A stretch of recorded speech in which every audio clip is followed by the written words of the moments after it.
Welcome to the Off-Road Campfire Podcast, where stories are told and legends are made. Here are your hosts, Clinton and Ryan. So this is the Off-Road Campfire Podcast. Today we are actually interviewing, each other. Hey, Clinton, how are you? I'm doing great, bud. How are you doing? I'm blessed more than I deserve, my man. So, hey, this is episode one of one. You can't get any newer than you and I doing this. That's right. This That's this right. is this is rookie season at its best. We are the Off-Road Campfire Podcast, and we welcome you all to it.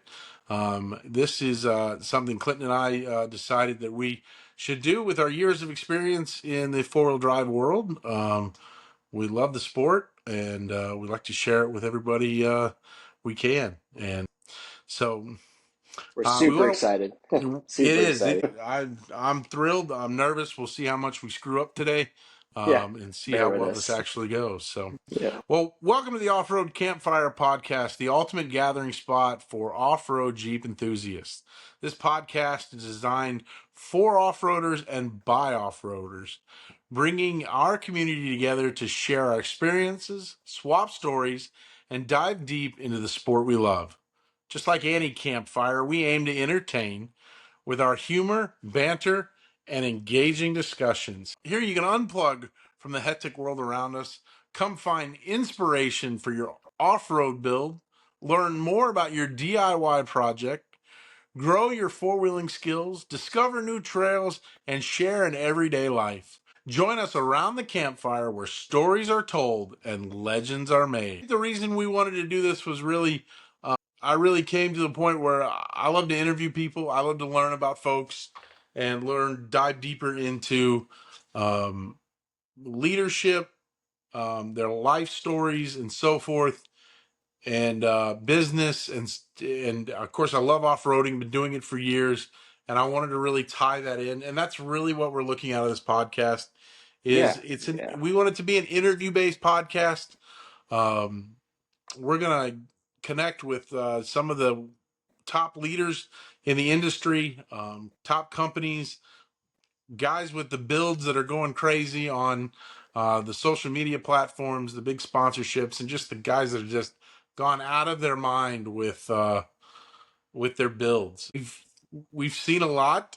There's a lot to unpack with all these builds going on. These builds seem to get crazier and crazier with each post and each design. We also want to explore, never shying away from the political topics of the world, as especially relates to off-road. Of course, everything from the Blue Ribbon Coalition and all the work they're doing to the Yeah. recent Supreme Court overturnings that impact the BLM and so forth. That's big in our industry, and we're not going to shy away from that either.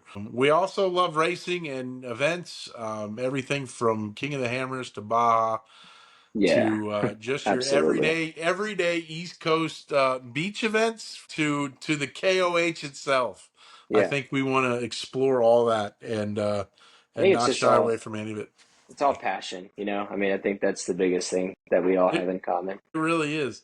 Now, Clint and I have a definitely history together. We actually grew up in the same town. Clinton grew up longer than I did. You were born and raised in Gunnison, correct? um, Should have been. I was, yeah, I was born in Florida, but then I, at a young age, went to Colorado and was raised in Colorado for most of my life. There you go. Yeah, Yeah. you lived in Gunnison, and of course we have connections out of you. I mean, if you lived in Gunnison, you have connection with somebody. Yes. Yes. Can't not. So we had mutual connections, and Clinton, you moved out to Boone, North Carolina. What? How many years ago? It's been about 6 years. I've spent some time off and on out of high school, being out east, and it's just kind of the perfect median of mountains and city life where we are. So it just kind of fit the bill, and it was, obviously more practical for family, not being out in the middle of nowhere like we were in Colorado. Yeah. So what have you do for a living out in Boone? So I run a company that a lot of people are probably familiar with, is Ruba Trucks, and we build a lot of custom Jeeps, custom platforms, and a lot of turnkey vehicles, and anything Jeep related we do. So I've been there for about 6 years and love it, and it's just a dream job for me, and I'm super passionate about the Jeep world and industry, and so I'm blessed and happy to have a career like that. So it's a lot of fun. Very cool. When did you get into off-roading? I would say it's been about 12 years ago, a fit 12 like years. legitimate. Those are some good stories, but yes, about 12 Yeah. years. Aren't they all? Yeah, The yeah, first. yeah, yeah, But yeah, I born in Dallas, grew up in Colorado and Gunnison myself. Moved out to South Carolina. Well, because I grew up in Gunnison. You can get a lot of trouble in small towns too. yeah, And just yeah. my future, my schooling brought me out here. So and then And where yeah, are you I at? I am in Lexington, South Carolina, just Columbia area, the Midlands of South Carolina. And yeah, I get the great opportunity to run a nonprofit, so it has nothing to do with four-wheel drive. So my Jeep that sits in the parking lot looks randomly out of place. But I run a Love it. nonprofit for kids in foster care, and so I get the great joy of doing that. So that's a That's really blessing cool. and fun. But then yeah, the weekends and the evenings are spent with family and friends and working on the Jeep all the time. So, and I think that's another thing that we drug us to this podcast was the family aspect of it all. You have three kiddos. I got three Yeah. kiddos. Um, And it's and hard. It's a lot to juggle to have a off-road lifestyle and three young kids, and it's interesting. yeah, I think with the kiddos, I mean, it just adds that dynamic. I mean, I look at these folks on Instagram and YouTube that are just living the life every day, every weekend, pounding the trail. And it's like, just doesn't happen. It Doesn't. helps when you don't I have wish birth. it did. Yeah, it helps when you don't have birthdays and sporting events Yeah, and everything else to throw at it at life, and then be like, I'll just go on a trail all day. yeah, Um, yeah. I picked four wheeling because I was like, well, it's much better than playing golf because I'm not going to sit on a golf course all day. That's In true. essence, I just sit on a trail all day, and yeah, Hope something doesn't break. you hope something doesn't break. It's my Yeah, axle or a drive line on an off road trail. So yeah, yeah, yeah. So Clint, you've had multiple rigs in your life. yeah, yeah. I don't keep them long. You have a knack for building, modifying, and selling. Yeah, I get joy in building something unique, and I'm in the industry to do that, so it makes it very easy for me to do that. And I love the process, and I love learning about new builds and new Jeeps and new configurations that I've never done before. So currently, I have a very unique style build that I went off a beating path and tried to do something different. I bought a 1995 YJ, which is a square headlight Jeep, which if, I'm sure you know. But I found it. It's got 50,000 miles on it, original miles. And I essentially built an LJ style or a YJ Unlimited or a 15-inch tub and frame stretch YJ. So it actually runs on coilovers. It's got 1 tons, 40s, hydro, an LJ full cage, LJ top. So did you put spacers in the frame, or did you get a totally back end frame So replacement? I did the full moto built uh, Cool. 15-inch Yeah. frame stretch. So it's the full moto built from front to back, everything you can get. And super unique build, super cool. I love it. It's a lot of fun. I just finished it, haven't even been wheeling in it, so I don't even know how it's going to do off road. We'll see. Hopefully good. Yeah, I have a passion for building Jeeps, so who knows how long I'll keep it. I like to keep things interesting, so we'll see. That's your like fifth, Fifth eighth, since we probably just met, right? I don't know. yeah, fifth, I 30th. could I don't even know how many Jeeps. I build about a new Jeep every year, typically. Yeah, I'm sure your wife loves that. Thankfully, she's amazing and deals with it. So she got me back by when she wanted a Jeep of her own. She went with a brand new Rubicon, and we had to build it her way, and kind of got me there. So it was, she There you got me go. back. There you go. Yeah, I mean, you've driven everything from a an XJ to a YJ to a JK to an L. Have you had an LJ yet? You have an I've had an LJ. LJ, yeah. You I a have a soft JL? spot. Yeah, I had a JT. My A wife has a J. JL. Oh, But I have a thing for square headlights. I just love that people don't like them. I just love that. I just love it. You know. So, well, you say square headlights, but square headlights with springs and coilovers, correct. Yeah. Yeah. not with arch springs and Yeah. Yeah. not with leaf springs and Yeah. that. And I get a lot of shame. I've had a lot of really cool XJs and they don't have frames, so I love that people just I just love that it bothers people. Yeah, I don't know what it's been. I always had a place for XJs. I I've loved just them. what where else can you buy something for that cheap? Well, not anymore. But in the day that was solid axle, that we can get in this a totally different. But that'd be a great topic to touch on because I just think it's a great platform for the Yeah, price. I remember back in the day we had a guy that bobbed the back end, took off the cab on the rear and left it open, and was kind of his first truck bed. You know, put Love a it. Baja of it. But I Man, that thing was the coolest thing thought I'd ever seen. Yeah, you've had Grand Cherokees, you've had I currently have a everything with a grand. G, maybe a CJ and Yeah, I don't uh have a CJ. and a we've had a JK and a JL. Lots of JKs, yeah, yeah. Yeah. So I like to try. I like trying different things. I like building different things. But I mean, I've that's a whole different story. All of those.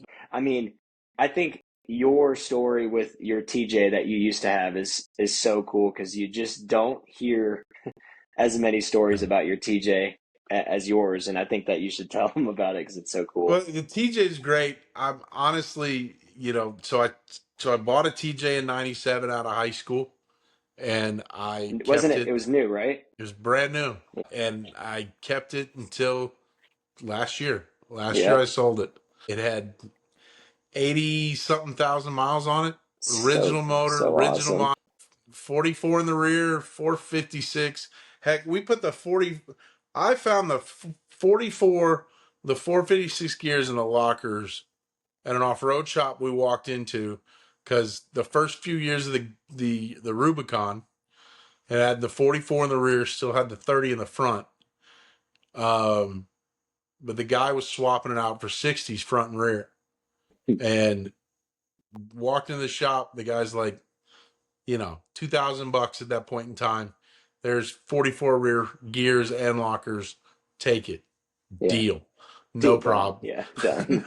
Right. So I had a 44 in the rear before 44s in the rear were cool Yeah, on, and of that's course so I got it awesome. done. And then of course the Rubicon gained more popularity, and then Mhm. I could have just bought a Rubicon, Just but love that you had that thing so long and it's taken you so many places, I'm sure, we did. I mean, like I said, since '97 to 2000, and what are we at? 2003. It's Hmm. been coast to coast. It's been Moab, Gunnison, all over West Virginia, North Carolina, Telec. It's been a Uwari, Gulches, and that thing only sat on 33s. But I I love would it tell you too, man. what, I love it. and even I've had snow over the hood of that thing. Yeah, Um, awesome. So We've awesome. been snow wheeling with guys with 40s and V8s, and that little TJ just never quit. That So thing was awesome. amazing. And I don't know if it was just because it was lighter, Yeah, but it just plowed through snow like you wouldn't believe. they're And awesome. yeah, it was a great TJ. Of course, with the family, things got, you know, it was either I was going by myself or we were leaving all the kids at home, Yeah, yeah. because it started to turn it just to a two-seater every time you go out. But yeah, 86,000 miles, original miles. We just babied that thing. And you sold that and you have a way more practical rig now, but This one seems to need a lot more work than, I don't know, maybe. yeah, they all do. Mutual friend of ours suggested that I slow down with my purchasing. And I joke, I got a JK and the Tinder, it was a Tinder ad gone wrong. Yeah, and that Never. It is a well built Jeep though. it is a It's a well-built Jeep. It's got a yeah 60 in the rear, 44 in the front, which is gusseted. I ended up putting RCVs on it, hydraulic assist, 488s is what it's got in it. So I mean, it's great for what it is. yeah There's always tweaks, and there's always more rust than you wanted, hmm that you yeah didn't see when you were purchasing it, which yeah is truth. I don't know. It's like every time you go buy a vehicle, it's like you have these rose-colored glasses on, and you just don't see. And then you get it home and start yeah. turning a wrench, and you're like, "Crap! Like, what did I do?" It's Yeah, like you but remember I that? guess yeah, I guess one of the things is like the TJ was sold to some kid in Tennessee, young buck, just married, just wanted something to ride around in, and I was like, that's a perfect place for that Jeep to go. So even though I For sure. wasn't, qualifying the applicants that wanted to purchase it, I I was think qualifying I the I think applicants. I think I would have shed a tear. Did you shed a tear? It was no, because I probably was in denial as I was leaving, and then Okay. and then Totally. afterward, Yeah. I you totally know, get it. and the downside, we always get to that choice with rigs. Like it was either it sat in the driveway and didn't get used, Yeah. or you waited till your kids get old enough to drive it, or you just let it go. And Yeah. Yeah. and it was time. It was a fantastic rig, and I loved it. But I got to carry 3 kids now. I'm starting to have second thoughts on a on a four-seater, and I have five in my family too, so I get that. Well, give it a year, you'll get another rig. So That's why I'm not stressed. That's why I'm not stressed. hey, I Yeah. got one there. There you go. Let me There go you go. start over. So, what motivated you to kind of start off roading? Why? I I guess. think we Yeah, both have a very similar story to this. We both have a mutual friend that that bad idiot. influence is a bad Yeah, that influence. idiot. And I think that we both got influenced into this Jeep world because we have a friend, his name is Jason, big into the Jeep world and community. He convinced me to buy an XJ to go beat at. I mean, when I say beat on, we beat on it. And I think I spent $1,500 and I got like a super nice XJ. And we would just go out in the snow and just balls to the wall, pin it Yeah. to the floor, and just it was the most free feeling you could have for $1,500. I mean, it was like a blast, and I was like, "Holy cow, this is unbelievable! It's so much fun." That XJ on the obstacle track that they had during the summer. No, Okay, because there's a unfortunately, video out there, and I didn't know when you said you bought an XJ. I was like, is is the right. events to? Probably. But actually, the story was short-lived because I bought that Jeep in the wintertime and it didn't make it till Christmas and I burned it to the ground. And I'd love to talk about that story a different time. Yeah, so that didn't last long, but it still kept my interest in it, and that's what sparked my fire. And since then, it's been one after another, and it's just I love the idea of customizing and making it your own and working on it. They're fun to work on too, well, Yeah, sometimes. yeah. Jason is a pain in the butt. That's all I got to say about that. Yeah. And I So think what was you? Go ahead. and I'm gonna try to get him on here and be one of our first interviews, because I think Yeah. you want to talk about um, how much crap you and I will be getting. I mean, we'll sign up for just getting crap for an hour, Yeah. or however long we decide to keep him on the podcast. It'd be a lot of Um, fun. yeah, I met Jason when he was younger, of course, and I was too, and or younger than when you met him. So I got the very immature Jason. You got a slightly more mature Jason. But yeah, when I moved to Gunnison, I rolled into town with a full size Chevy on 35s, single cab or a extended cab Nice. 35s. Yeah, it was Nice. it was great. It was my parents' way of bribing me to move from Dallas to Gunnison, Nice. as a high schooler who in God's name wants to move to Gunnison to go to high school. So that was my parents' bribe, and of course, you roll into Gunnison with a lifted rig like that, everybody's going to give you crap. I got That's called awesome. "Thanks, Dad" for a long time. Jason was definitely One of them. one of the instigators of that. Yeah. Yep. So it really was. I actually ended up busting a brake line, and I had to call the local tow H&H trucking Towing. company. Yep. And I'll tell that if he's on here, I'm gonna tell the story because he towed it improperly. So he ended up towing it. I ended up really meeting him, and finally he kept asking me to go four wheeling. And of course, I was a kid from Dallas that didn't have a clue how to four wheel, and I gave every excuse in the book. I'm out of gas. I got to go home. My mom just called. All those excuses, and Yeah. finally, it is nagging enough. I was like, dude, I don't know how to four wheel. Teach me. And he's Yeah. like, all right, deal. It was on after that. Hartman Rocks is a big area just south of Gunnison that everybody runs out and plays in. And yeah, Perfect that little that playground. that was my first trail, man. That's Hartman awesome. Rocks. God, if I can remember the trail, the little hill climb up on the front part of it. Yeah, with it had the big ruts in it that you had to walk up. I can't remember what it was, but it ended up closing part of it. But yeah, he dragged me up there and said, "Go up that." And I was like, Awesome. okay, deal. That's so And awesome. it was after that. So yeah, that Chevy didn't last very long. Actually broke that thing. Actually, Jason broke that thing I believe on it. I totally believe that. Potato Salad Hill on a Saturday. You brought that thing to Moab. I took that thing to Moab, man, and Jason took it up Potato Oh Salad Hill god. and broke it on a Saturday I love that. with the world watching. I bet that was great. JB Weldon duct tape was the only thing that got us home. That's amazing. But yeah, and that's where it started. And then of course Moab, you cannot go to Moab and not get in love with off roading. Yeah, yes. And It's yeah, it's changed a lot, but it is the place to get that passion. yeah, I haven't been in years, and part of me is scared to go back because I know it's not going to be what it once was, and Still that's my amazing. It's memories. still amazing. It's been years for me too. So yeah, it's what is your favorite trail? Pritchett would probably Pritchett, be my favorite Jesus. one. Uh, Honestly, yeah, probably Pritchett. And I've said this before in other platforms. Pritchett is one of those love-hate relationships. Yeah, can be for sure. It's either you love it or you hate it Yeah.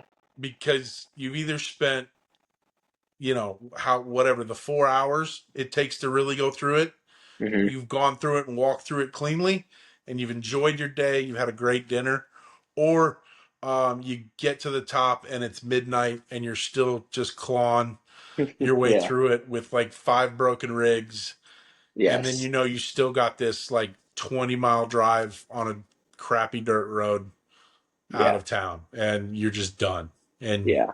you either break everything or you make it through cleanly. It's very true. Very true. I've only ran it once, but it was a lot of fun.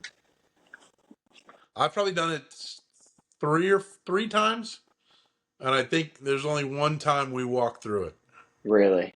God, I Yeah, couldn't imagine. Thankfully, we and made it. first time was took the TJ, and it was God. You That took the thing was fun. TJ through Pritchett? Oh, Yes, God. back in the day. Yeah, TJ went through Pritchett all 3 times. That's awesome. That's Yeah, so awesome. they That's just proof that you don't have to have an insanely capable rig to go have fun. well, but I think it's been dug out just a little bit more lately. Well, true, Yeah, true, true. But still. because honestly, I've taken the TJ up Trail 15 in Winrock. So yes, I ran 15 in my JK, my JK on tons of 40s. And Yep. I did lay it into the wall on the side and smash the whole side of my Jeep. But I did make it up it. But it is night and day different now. Yeah, it's yeah. When I stood over it last earlier this year, and it's a 7 foot ledge Yeah. I do want to easily. run that. I really want to run that with the YJ. That's the first trail I want to Uh, run. I'll be at the top. I'll help you out. Yes, perfect. I'll be Yeah, yeah. because yeah, with this rig, it was like, oh, I'm gonna go run Trail 15, and it's like, Mhm. oh, sweet, I did it with TJ. Went and looked at it, and I was like, nope, not doing that, not at all. Yeah, It is getting as close to a buggy trail as it yeah. can be. It's just washed out, It is. and Yeah, it is. but Windrock is probably the closest big off road park to you and I. Yeah, that's Um, that's where we actually met. the first time officially Yep. in person. It's a great park. It really is. Which hopefully we'll have them on too Yeah, here that'd be soon. great. That'll be a good interview because even researching about Windrock was definitely some shocking things to me. I didn't know it was an incorporated company. Yeah, yeah, yeah. It's much bigger than you think. It's a Um, huge operation. if you had an ultimate budget build and Like no budget was money no limit, issue. a Yeah, budget no limit build, yeah. what would be your platform you started out with? Seeing you That's just really got done with tough. it. That's really yeah, right. That's really tough. Okay. So in all reality, that would probably be the dream style build. High horsepower. What would you build it for? I would build it for everyday use and Yeah. off-roading. So for me, it doesn't matter money an issue or not. A Jeep to me, I have to be able to drive it every day and use it for everyday purposes and take it on the trail. Otherwise, to me, I can't justify looking at something regardless of money, sitting somewhere and never driving it. It just seems like a waste to me. So I got to get something out of it, and that so I'd want it to be built for on-road and off-road use. I convinced my wife to move. Yes, that Um, too. Yes, yeah, that too. be like, hey, Yeah, we've got to move because yeah, I built this car, yeah. and Right, we need to right, move right, right. Yeah, yeah. We so can't I be can here use it, anymore. Yeah, yeah. so What I would can be yours be? closer to using it. Yeah. What would yours? Yeah, mine. I honestly, if I had to pick, it would be an Ultra 4 rig. Yeah, I love that. I I love would that. love to build an Ultra 4 rig. I'd love to do KOH. I would love to. I I would would be love. horrible at it. I would be Yeah, last place, broken on the side of the road. Right, but if I wouldn't be the guy that almost flipped on the race on the first corner, or he did flip on the first corner. yeah, yeah, Yeah, yeah, yeah, he yeah. did end up landing over the first. I would be that guy. But you would be remembered as that I guy would at be least. remembered. I think my two dream ones, as crazy it would sound, I'd love to run a class 11 uh Yeah, it'd be bug. cool. I I don't love know it. I I don't know love why. those. I would love to just build a bug and I When go. I saw that for the first time, I was like, this is life. This is what life was meant to be, is this class right here. Yeah. I mean, that is a budget build, so Yeah. it doesn't really answer the question. But my No, ultimate but budget build would be a yeah. class 4. But I say Yeah. it's a budget build. It's still Yeah. way out of my league to go buy a bug and be like, hey, let's Let's do go, this. let's beef it up to run Baja, Yeah. Yeah. and then drive all the way to Baja with all the things we need. That'd be a tough one to pitch to the wife. I don't think that one's gonna happen. I No. don't sure. Yeah. Yeah. Um, and I think one thing I love, and one as we touched on earlier, and I'll probably say it more, uh, not as fluid here, but I think one thing I love in life is you run a business, I run a business. I love business. The Yeah. off-road industry is a business. I mean, it Huge, really is. huge industry. The reason we have stickers and everything else, and promotion and marketing and so forth. And there's a lot of people behind the scenes that never get the credit Mhm. um, for what we do.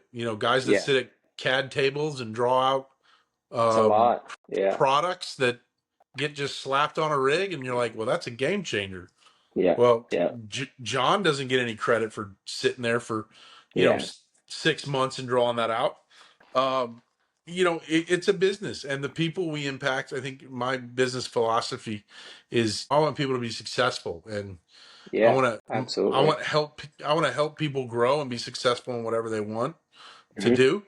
And my background is a therapist, so my goal is to always bring you into insight Hmm.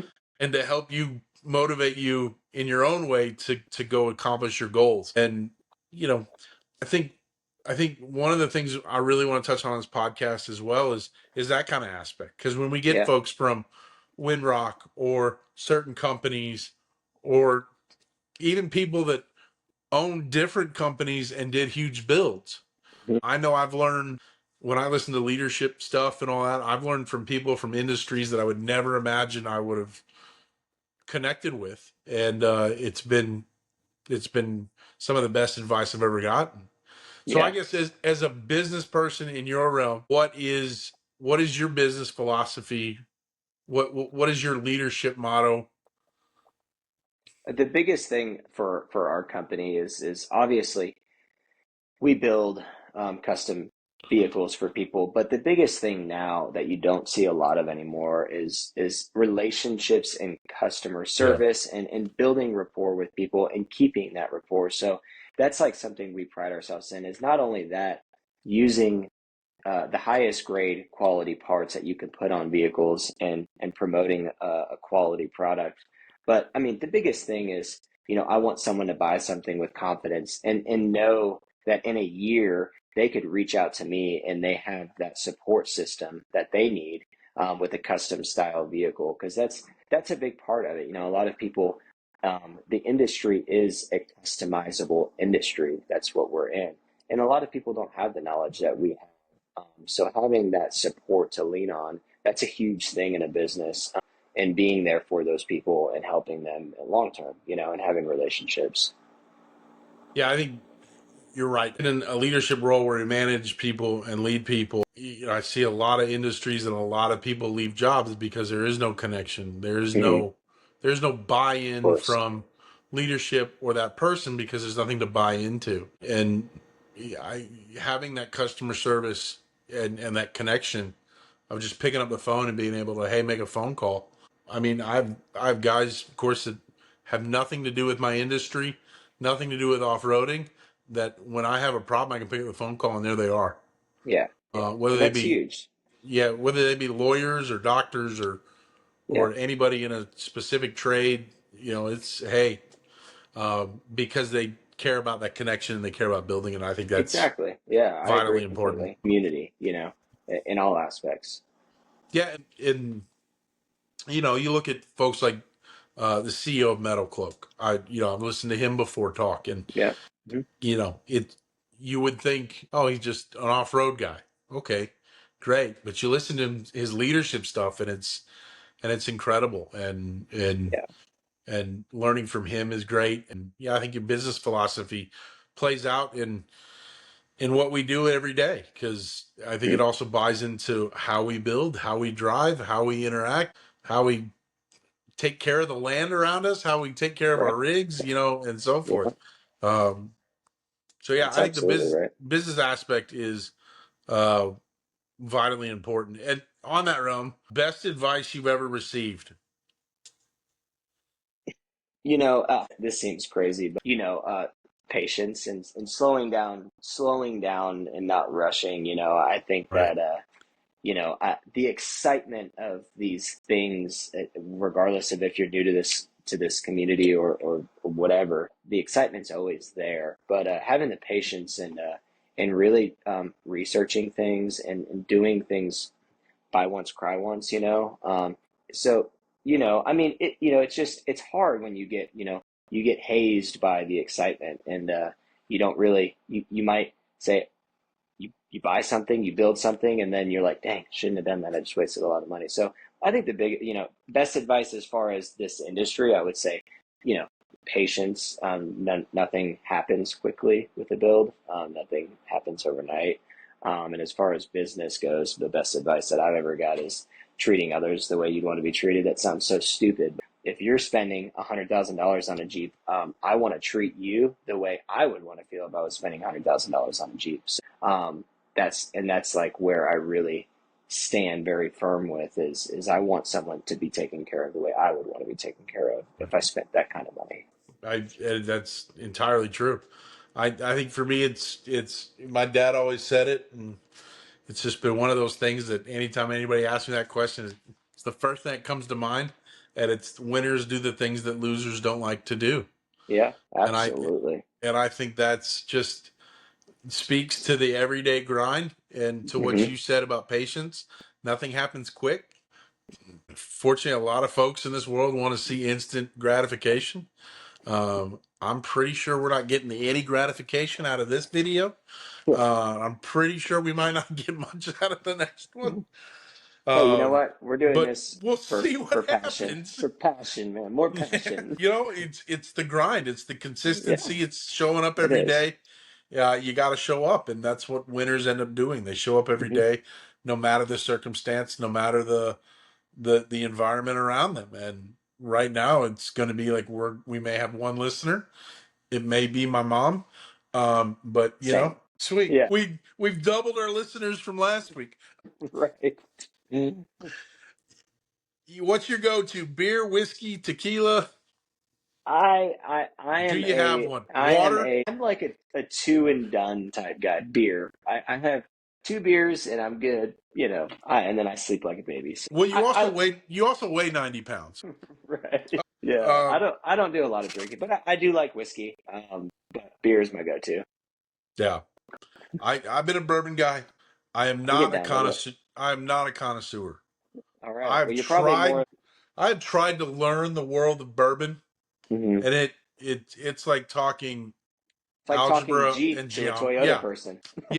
Or Yeah, yes, it is way over my head. yeah. I can listen to guys talk, and I'll be honest with you. Like when we go to, been to a few bourbon tastings, and everybody's like, "Oh, I smell the cinnamon, the nutmeg, dude, Smells I don't like smell whiskey. nothing." Whiskey. So I was like, "Does it burn going down, or does it not?" That's what I want to know. Can I sip it, or do I have to shake my head after Love it. I just I'm not there, but I do Yeah. like bourbon. One, that does it. What does success for you as an off-roader mean, or in your business?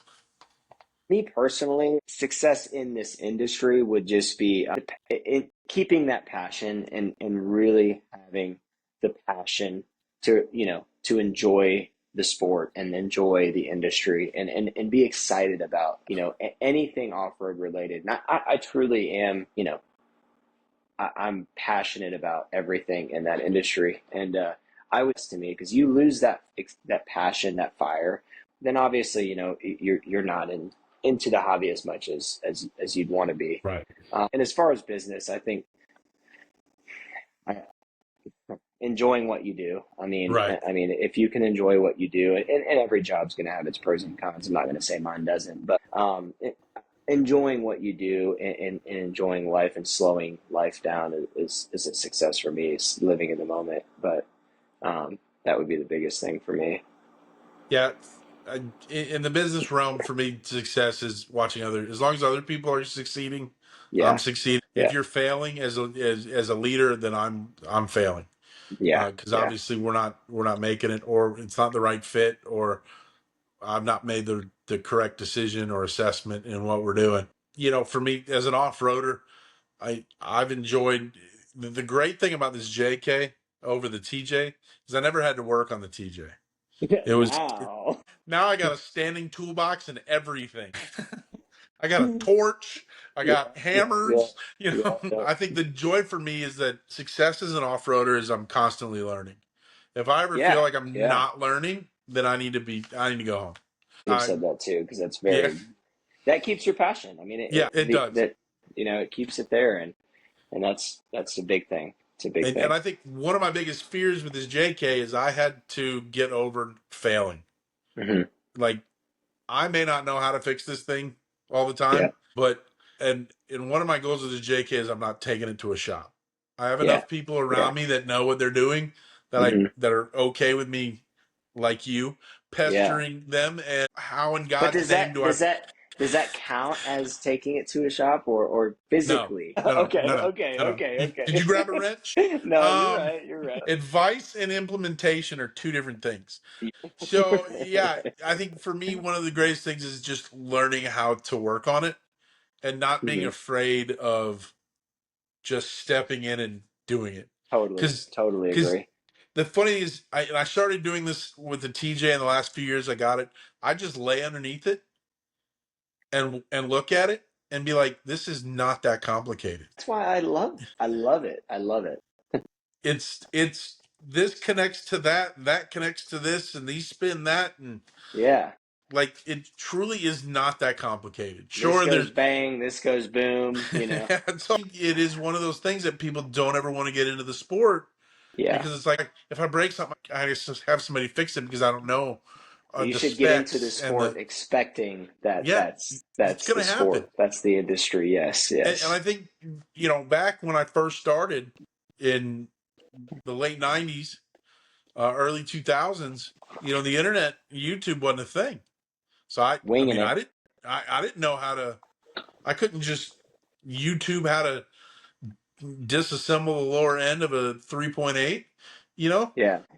You yeah, just you started start taking taking things stuff apart. apart. With And I was too scared to do that, and you know, because you then know, you know what my favorite saying is at my work that we do on the most complicated things that you have no idea what you're doing. Our favorite saying is it's just nuts and bolts. it's just nuts and bolts. Yep, it's just nuts And and bolts, man. is there not another? Is there not another part of that saying? There might be. I don't Oh, know, but I feel like that goes down a road of it's just nuts and bolts. But if something, no, yeah, never mind, never mind. no. We'll It's skip funny. that for now. So, um, well, this is the Off-Road Campfire Podcast, and we are excited uh, for you to allow us to be a part of that. Yeah, And we're looking forward to the adventure. Will be an interview based. What you heard today is a lot of what we'll try to structure going forward. We're excited to bring different folks on and hopefully grow this and be more interesting than we are today. yeah. Um, It's gonna be but awesome. we'll see, and then we'll have folks on and interview and go from there, and hopefully you're able to learn something from it. Yeah. Till next time, thank you guys very much for joining the Off-Road Campfire Podcast. Thanks, guys.